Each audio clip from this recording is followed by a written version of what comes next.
व्यवहारिक ज्ञान का विषय चल रहा है। व्यवहार भानु ग्रंथ महर्षि दयानंद सरस्वती जी द्वारा लिखा गया है। संसार के उपकार के लिए यह ग्रंथ लिखा गया है। आगे का प्रश्न किया जा रहा है। अब पुरुषार्थ किसको कहते हैं और उसके कितने भेद हैं? पुरुषार्थ उत्तर दे रहे हैं, उद्योग का नाम पुरुषार्थ और उसके 4 भेद हैं।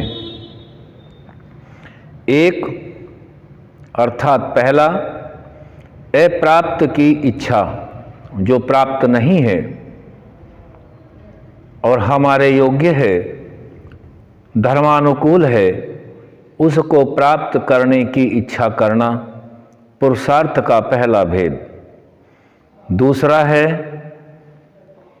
जो प्राप्त हुआ है, जो हमने पूर्ण पुरुषार्थ से धर्मानुकूल प्राप्त किया है, उसकी यथावत जैसे प्राप्त किया है वैसे का वैसे ही उसकी रक्षा करना, यह पुरुषार्थ का दूसरा भेद है।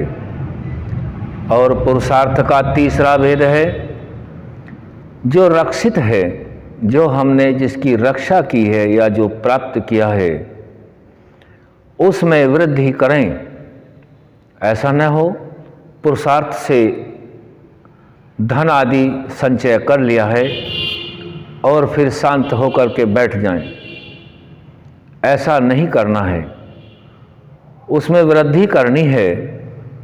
कम से कम वह पुरुषार्थ किया हुआ न घटे, आगे भी उसमें जोड़ते जाना है। तीसरा पुरुषार्थ के क्रम में आता है जो भेद है, जो रक्षित है, प्राप्त किया है, उसमें वृद्धि। और चौथा पुरुषार्थ का चौथा भेद महर्षि दयानंद सरस्वती जी बताते हैं, जो बढ़ाए हुए पदार्थों का धर्म में खर्च करना। जो पदार्थ आदि ज्ञान आदि बढ़ाया है, अपने पुरुषार्थ से प्राप्त किया है। हालांकि जो प्राप्त करना का अर्थ है कि जिसको हमने प्राप्त किया है वह प्रथम ही किसी ने दे रखा है, और जिसने दे रखा है उसको हम सभी जानते हैं, वह देने वाला परमपिता परमात्मा है। प्राप्त किए हुए पदार्थ आदि से कभी भी अभिमान, अहंकार या स्वार्थ की भावना नहीं होनी चाहिए, क्योंकि जिसको हमने प्राप्त किया है और अन्य जो मनुष्य हैं, संबंधी हैं, वह उसको अच्छा बता भी रहे हैं कि आपका पुरुषार्थ है, लेकिन जिसके बारे में यह बात रखी जाए, कही जाए, उसको अभिमान नहीं करना, क्योंकि उसने भी पुरुषार्थ से किसी महान शक्ति के द्वारा दिए गए ऐश्वर्यों में से उसको प्राप्त किया है, और सदा वह भी उसका रहने वाला नहीं है।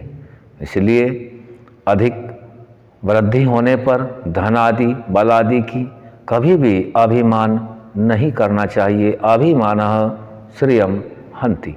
अभिमान करने वाला जो अभिमान करता है वह श्रिय हन्ति, जो उसका सम्मान है उसका नाश हो जाता है। यहाँ बता रहे हैं जो धर्मयुक्त कर्म है, बढ़े हुए पदार्थ को धर्मयुक्त कर्मों में खर्च करना। जो धर्मयुक्त कर्म है, बढ़े हुए पदार्थ को यदि हम उसमें व्यय करते हैं, खर्च करते हैं, श्रद्धा से देते हैं, तो वह कभी भी घटता नहीं है और मनुष्य के अंदर सत्व गुण की प्रवृत्ति जागृत होती है। पुरुषार्थ करने के बाद यदि वह स्वयं उसको अपना ही मान लेता है तो वह दान की प्रवृत्ति से हट जाता है, और जो आगे आने वाला प्राप्त होने वाला धन है उससे वह इसी गुण के कारण वंचित रह जाता है।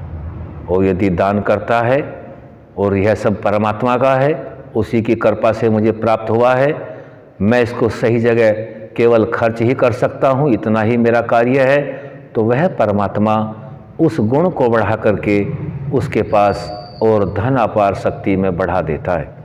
इसलिए जो बढ़ा हुआ धर्म से धन आदि है उसको धर्म में खर्च करना, ये पुरुषार्थ के 4 भेद बताए हैं। जो जो न्याय धर्म से युक्त क्रिया से अप्राप्त पदार्थों की अभिलाषा करके उद्योग करना, उसी प्रकार से उसकी सब ओर से रक्षा करनी कि यह पदार्थ किसी प्रकार नष्ट भ्रष्ट न हो जाए। रक्षा करने का अर्थ यह नहीं है कि उसको हम आवश्यकताओं के लिए खर्च न करें। रक्षा करने का अर्थ है कि उसे दुष्ट दुर्गुण गलत जगह पर व्यय न करें, भांड आदि के नृत्य में खर्च न करें, विषय भोगों में खर्च न करें। उसको धर्म युक्त कर्म में विद्या की वृद्धि के लिए, आत्मा की उन्नति के लिए पुरुषार्थ हमेशा बढ़ता रहे, इसके लिए हमेशा उसको खर्च करते रहें, नष्ट भ्रष्ट।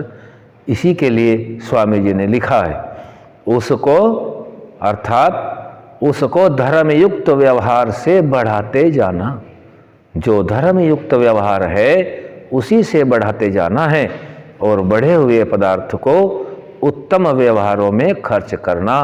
ये पुरुषार्थ करने के 4 भेद बताए गए हैं मानव मात्र के कल्याण के लिए। स्वामी जी ने ये 4 भेद हमारे बीच में रखे हैं। इन सभी को अपनाकर धर्मयुक्त धन आदि को कमा करके धर्म में खर्च करना ही मनुष्यपन कहलाता है। आज यहीं तक रखेंगे, आगे फिर ओम शम।